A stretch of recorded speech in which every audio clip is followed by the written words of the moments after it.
Secretary of State John Kerry will be on Capitol Hill tomorrow morning to give the House Intelligence Committee a private briefing on Assad's use of chemical weapons. Our next guest says the worst thing we could do would be to Americanize the situation, and that we should have already learned that lesson in both Iraq and Afghanistan. Joining us now is Congressman Peter Welch, Democrat from Vermont, who sits in the House Oversight Committee. And Congressman, I want to start with a quote from a conversation between President Clinton and Senator McCain. It said, some people say, quote, okay, see what a big mess it is, stay out. I think that's a big mistake. I agree with you, he says to Senator McCain about this. Sometimes it's just best to get caught trying as long as you don't overcommit, like as long as you don't make an improvident commitment. What's your view of that? Well, it doesn't really tell us what would be the positive outcome of military involvement. I mean, here's the dilemma. Every fiber of your being, I just came back from a Syrian refugee camp, and it's a sea of heartache and suffering, and every fiber of your being wants to help. And we look for some definitive measure, which usually gets translated into military action.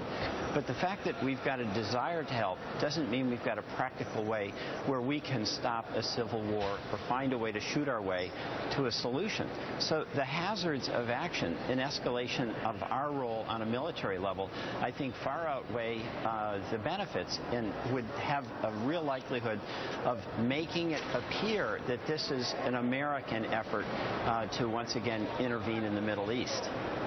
Congressman, I agree with that point. And if your constituents came to you and said, why should the Syrian conflict matter to us? What impact will it have on us? What would you say to them? Well, it doesn't directly, but here's the thing.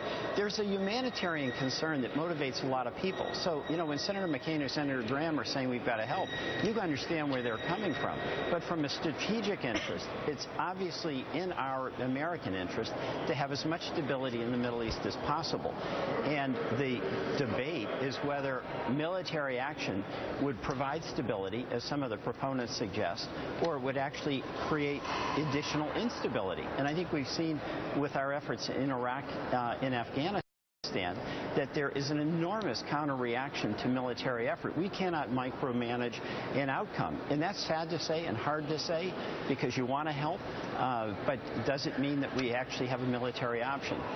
There's another issue here, too, and it's congressional involvement. We have been ceding too much authority to presidents to gradually move us into a war posture. You know, there's discussion, for instance, about a no-fly zone. That would be extraordinarily expensive. Should that be done just on the say-so of the president without any congressional involvement when it's going to involve a big expenditure in where it is crossing a line into an actual use of war powers? So I think Congress has got to step up and get engaged in this debate much more than it has been. Yeah, on that point, Congressman, we've seen that in Libya, where many people felt it was a relatively successful operation in the end, but it had a lot of components of a modern military war campaign, except for an authorization of force. We've talked about drones sometimes as a human rights issue. Let's look at them as a separation of power issue, where Pakistan and Yemen are being attacked without an authorization of force. Why do you think the Congress has had such a hard time stepping up and playing a role here, even if ultimately it might be authorizing force? As you're saying, the Congress should have some role in that process. Well, it absolutely should, and it essentially has ceded that authority to the president. And of course, a lot of this happened after 9/11, when obviously there was an enormous desire to go after the terrorists. But the authorization that Congress gave at that time is now being used for a very broad blanket use of military force in every part of the world. And it's time, in my view, for us to revisit that. I mean, terrorism is a real challenge. The right of self-defense is real. And when the enemy is dispersed and decentralized, it really is not a nation-state situation where the declaration of war is as neat and clean. But on the other hand, we've got to pull back and make certain that we just don't have a blank check to war-making powers of any president.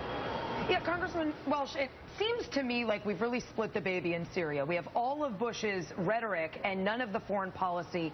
behind it. So the hawks who said we should have gone in a year ago to avoid this very escalation. We should have gone in a year ago to cut down on the civilian deaths. We're now over 90,000. We should have gone in a year ago to try and assuage the Hezbollah-Iran emboldening situation. That's already obviously happened. We should have gone in a year ago to avoid getting chemical weapons and guns in al-Qaeda's hands. That's already happened. And then you had the Dove saying, this isn't our fight, let's stay out of it. Now, the United States is planning to take in thousands of Syrian refugees. We've given almost $1 billion in aid to Syria. So we're not doing anything to stop the conflict, yet we are taking the bulk of the responsibility for the consequences. How does this make any sense? Well, I can't argue with you. I don't think it does make sense, and it reflects the lack of clarity. Something develops over in Syria. They've got a terrible government. Assad is a brutal man. But it is a civil war because there are many within Syria that support him, oftentimes for their own survival reasons, because they're on the winning side of the economy. But he has support there, and there is a real civil war that is resulting in the loss of these lives. The humanitarian impulse, can we help? You know, if we apply that just across the board, why don't we go into the Congo? Right. You know, there are places all around the world where if we could stop it, we should.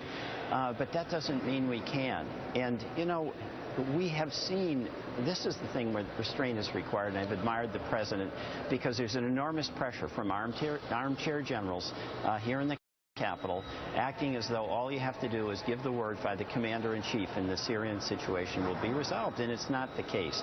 And it takes great restraint on the part of the president to avoid getting us in a situation where we don't have an end game. Congressman Peter Welch, thank you.